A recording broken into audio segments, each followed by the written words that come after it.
Cloud. Okay, you're listening to Hall Monitor on WPPM 96.5. I'm Denise Clay Murray, and thank you for joining us this evening. And I'm being joined by two of the most knowledgeable education minds here in the city from our friends at Chalkbeat Philadelphia. We have Dale Mezzacappa, who's the senior education reporter for Chalkbeat, and Johann Calhoun, who is the editor at Chalkbeat Philly. And I thank you both for taking the time to come and talk to us today. Thanks for having us.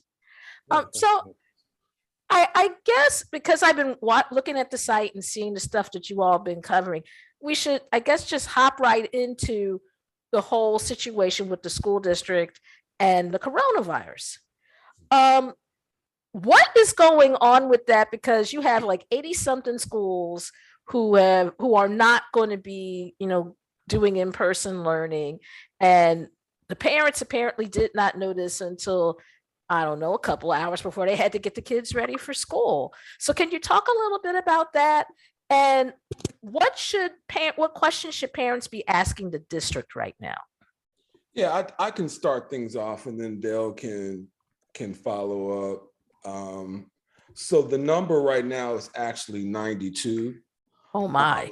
Yeah, so we're looking at 92 out of 216 district schools, and I'll say 300 plus if you add charter schools and alternative schools to that list. But a lot of charter schools are closed too. So they'll be on yes. top of the 92 because the entire mastery network is closed till the 18th and they're 18 schools. So yeah.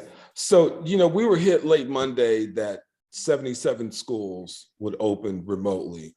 And mind you, Monday, we were told pretty much all day that the district was moving ahead with in-person learning.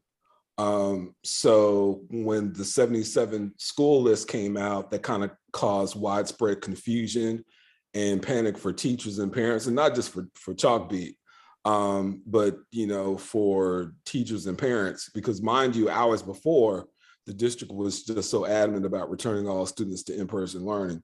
So after being, sticking to their plan, that in-person was the best route, I'll say around 7:30 that day, the district announced that 77 schools would shift to virtual for the week because of staffing issues. And mind you, we had already had a story already prepared and we were ready to publish right before they came out with this list.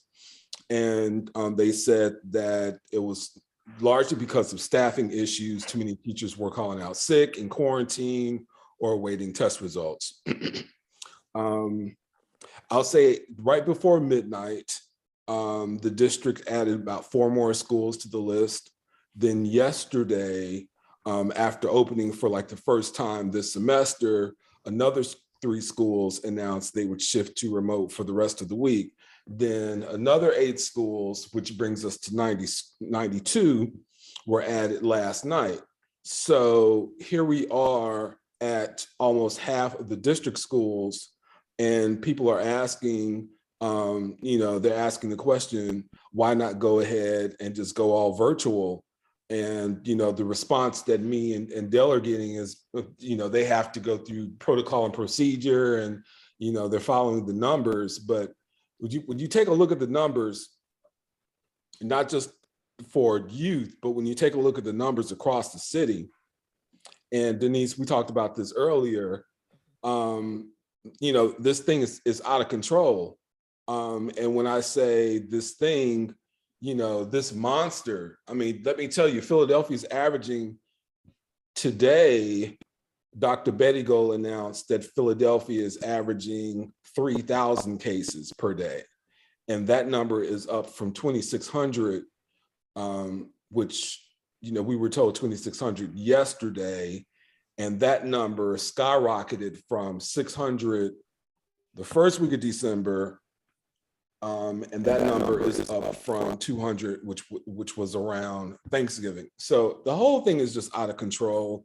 And we really feel for families, for parents, specifically the students.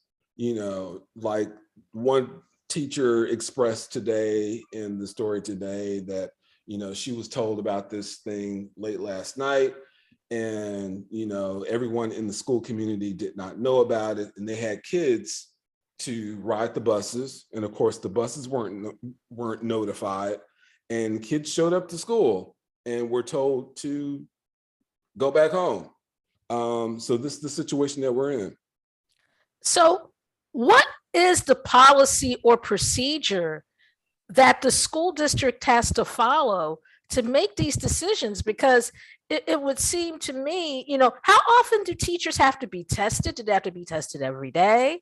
No, Is teachers, I can answer that. Teachers Okay. are tested once a week.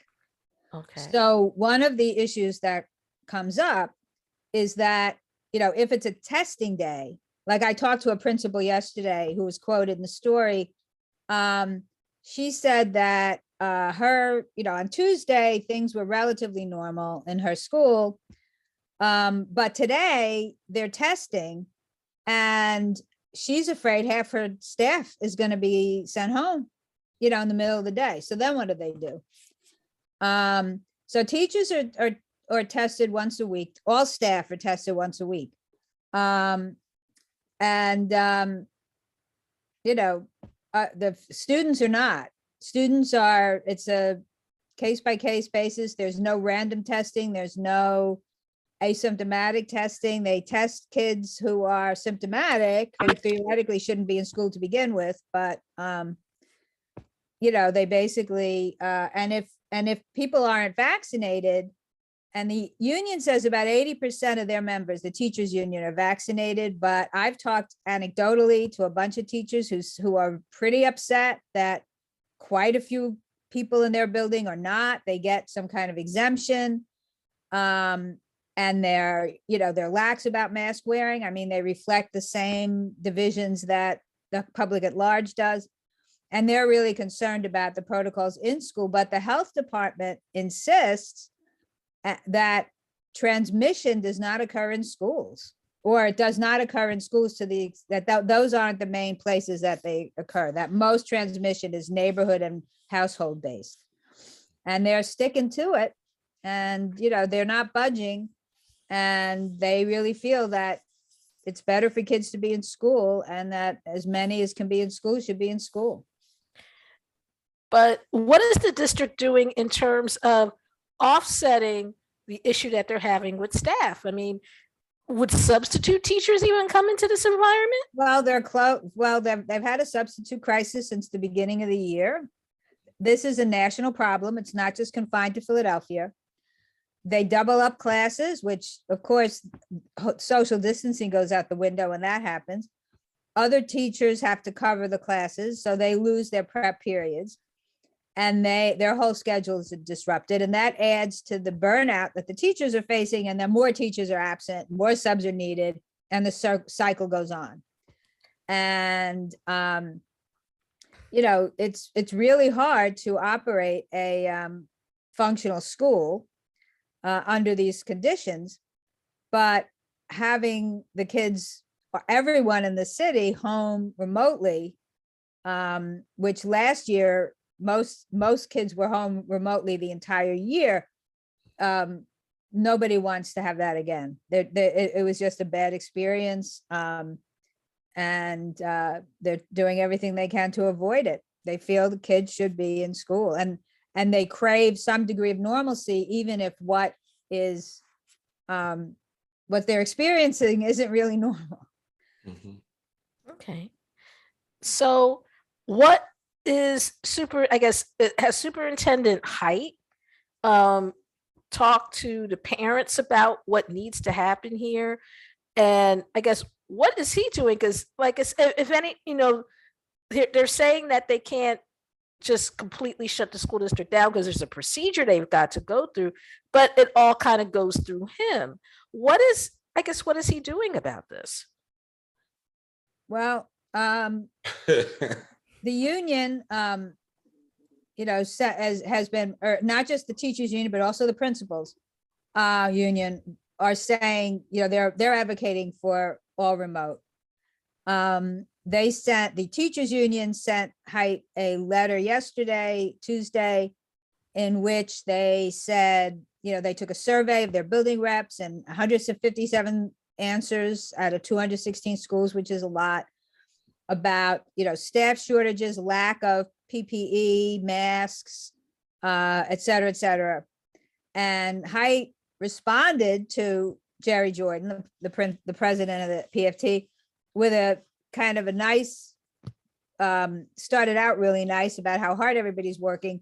And then it said, a letter filled with generalities doesn't tell me anything. If you're seeing violations, if you're seeing, that masks aren't available, that the mask policy isn't being enforced, or this or that, the other thing, tell us specifically what's happening where, and we'll deal with it. But so to that extent, but he hasn't been, he gives his, he has a Facebook Live every Wednesday. It's probably going to be happening very shortly. And he, gives in, but his so far he's been trying to maintain, from what you can see, his letter announcing the 72 school closings, the original 72, was hope everybody had a great holiday. And then he went into, we're going to close 72 schools. So basically that's, he's been, as we know, he's a lame duck. He says he's leaving, or he is leaving at the end of August. There's a search for new superintendent underway. And, who actually is driving everything, right now, and how decisions are being made, any of those things, it's really not all that transparent. We don't know. Mm-hmm. So basically this is starting to resemble an episode of Abbott Elementary. If you've seen the show Abbott Elementary, the principal, it sounds to me a little bit like Dr. Height is halfway out the door on this. Is that fair? I think, to Dr. Height's credit, none of us knew that this COVID thing was going to happen 2 years ago. But I will say last school year should have served as a test for us. Okay, we've been through this before. Me personally, I'm not sure why we are experiencing this thing with the resurge, with the surge now. But you would think that the city officials would have a better plan, something in place in dealing with this to kind of mitigate the spread, to stop the spread, what we're seeing now. What me and Dale, what we get, the replies from the district as well as the city health department is, the district is following, the number of cases before it decides to shut down schools. And, they have this concern about the learning environment. But when you have teachers saying that the kids who are showing up to school, that they're not learning right now because all of this uncertainty, then I think it's maybe time to take heed of what the parents and the teachers union are saying, and even some of the students are saying, and sing about going all virtual until this thing is under control. Well, right, again, it's not under control.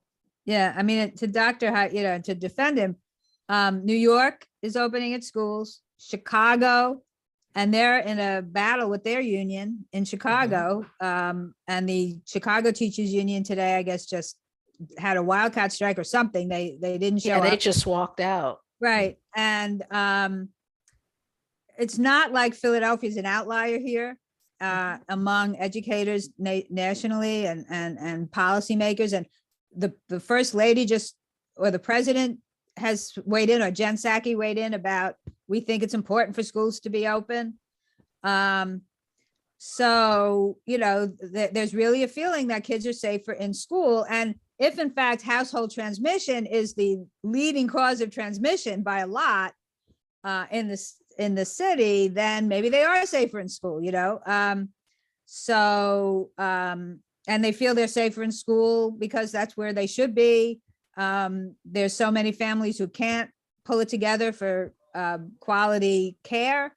You know, if they're suddenly have to stay home. So, you know, it's complicated, and they're in a tough position, and they're doing their best. I mean, I think we have to recognize that. Do we know how many students in the school district of Philadelphia are themselves vaccinated?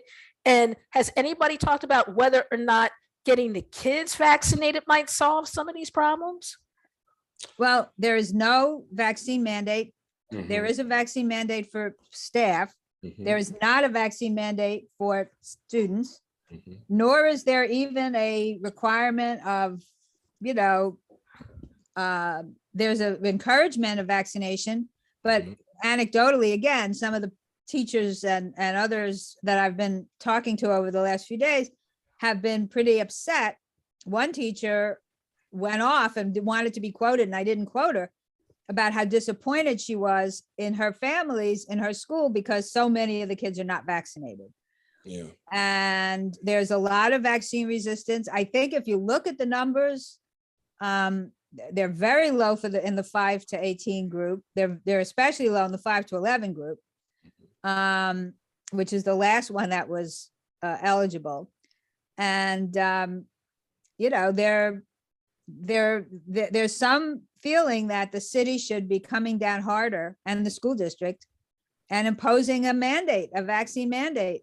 And there's been a few schools that there's a different policy for, I guess for the quarantine policy is different if you're vaccinated versus if you're not vaccinated, if your classroom is shut down.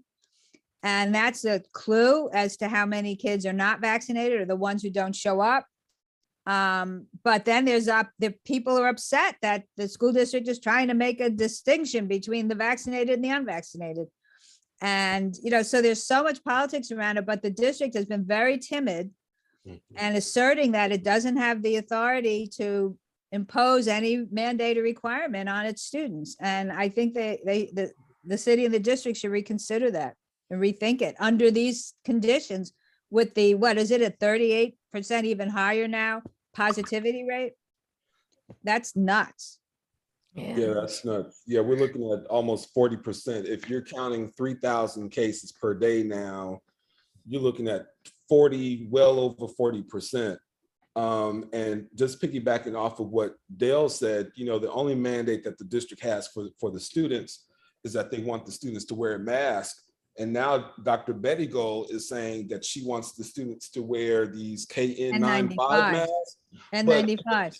Exactly, but majority of the students, everybody, you know, you don't have a CVS or Walgreens on your block. I mean, if you take a look at many of the blocks that are off of Lehigh or Erie Avenue, you know, it's like many of those corner stores, they barely have masks themselves. So, and you can't even find a grocery store in a lot of those places, much less a CVS or a Walgreens.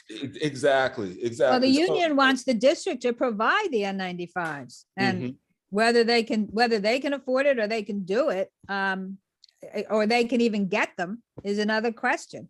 Yeah, because I just ordered some KN95s from Amazon that I thought I was going to get yesterday, and they're telling me I may not get them until the 14th. So, you know, that just adds another layer of complication to an already complicated situation, I would suppose.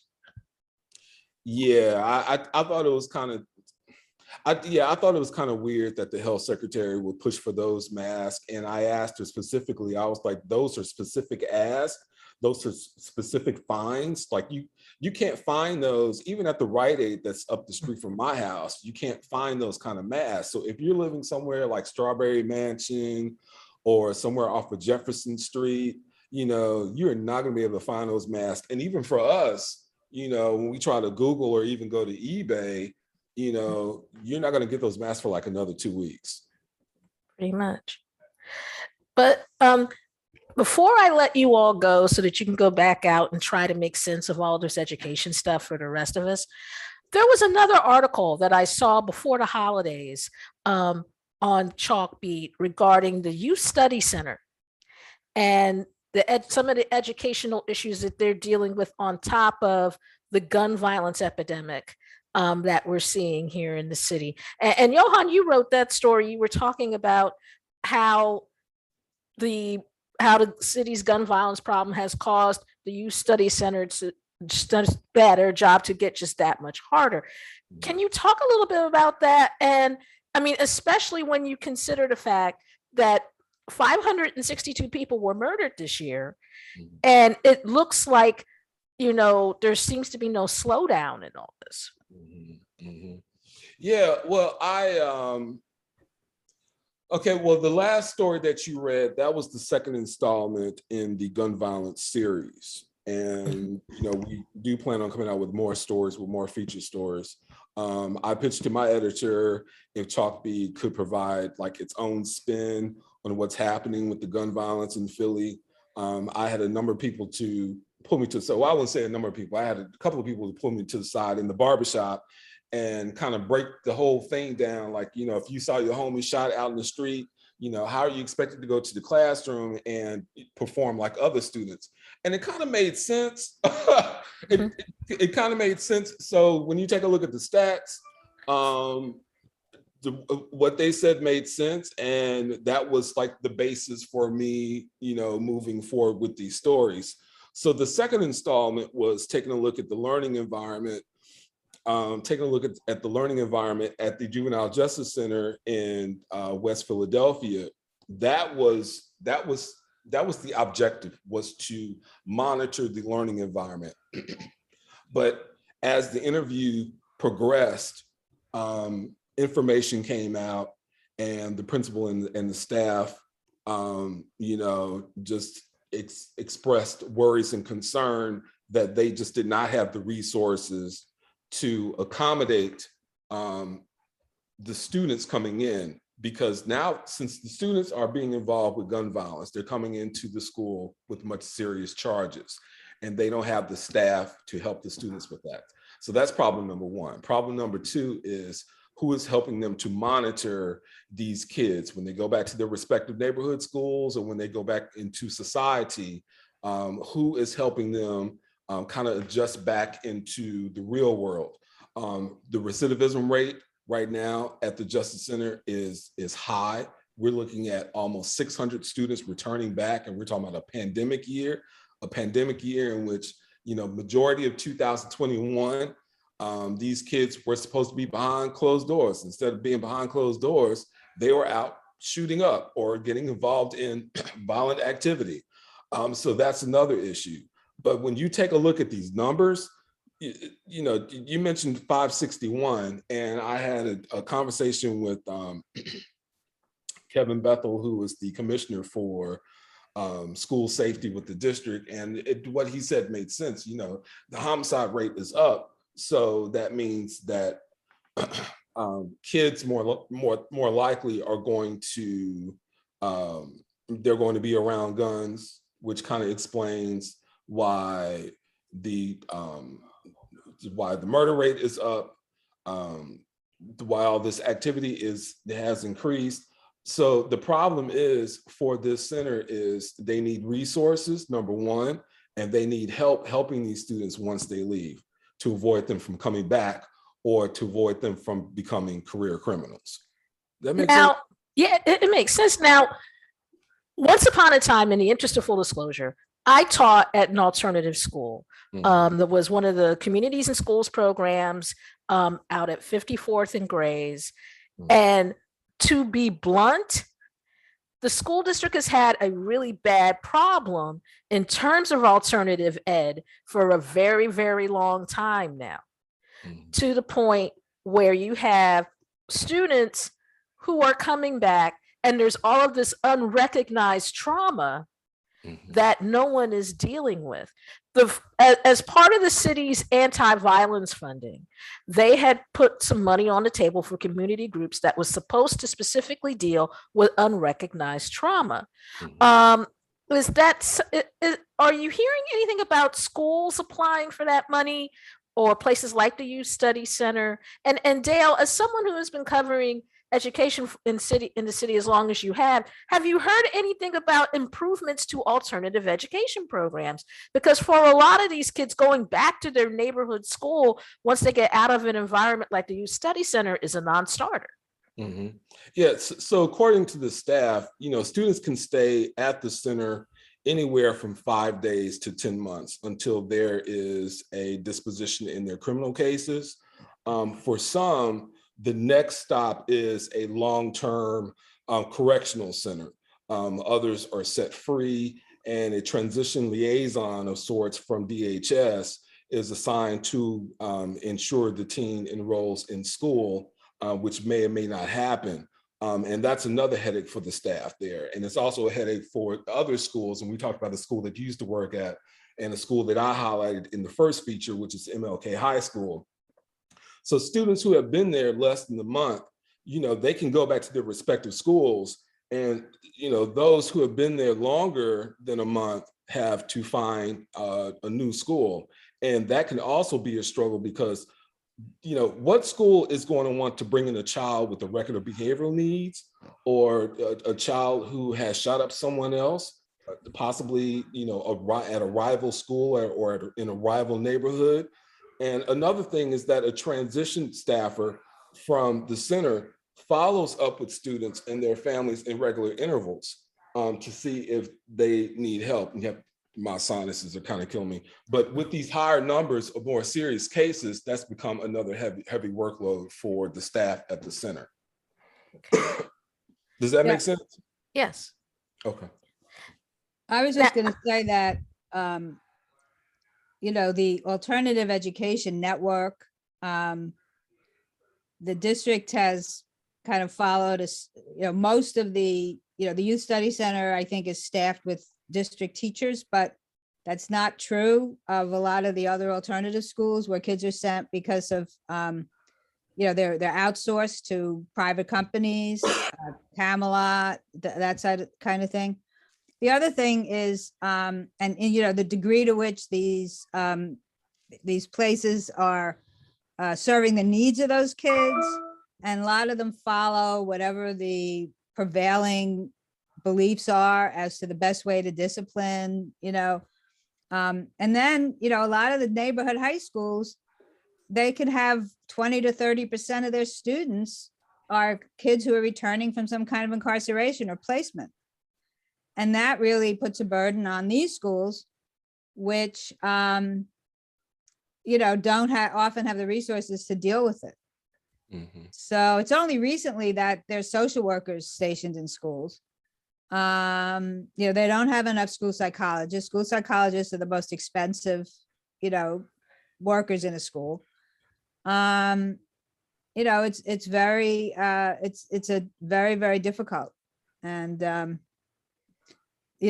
in all the years I've been covering the district, and I can't say that I've spent a lot of attention on this particular aspect of what they do. There hasn't been a whole lot of, that I've seen, reform, for lack of a better word, in the issue of dealing with students who need emotional support and who may, find themselves in a correctional facility or in the criminal justice system. So. Okay. Well, thank you both very much. And I'll be keeping an eye on both what you all are doing in terms of trying to make our school district more understandable, and also the gun violence series that you're doing, because those are both very important things, especially now. And thank you so much for, giving us some of your time here on Hall Monitor. We really appreciate it. Thank you for having us, Denise. Yeah, really appreciate the invitation. Okay.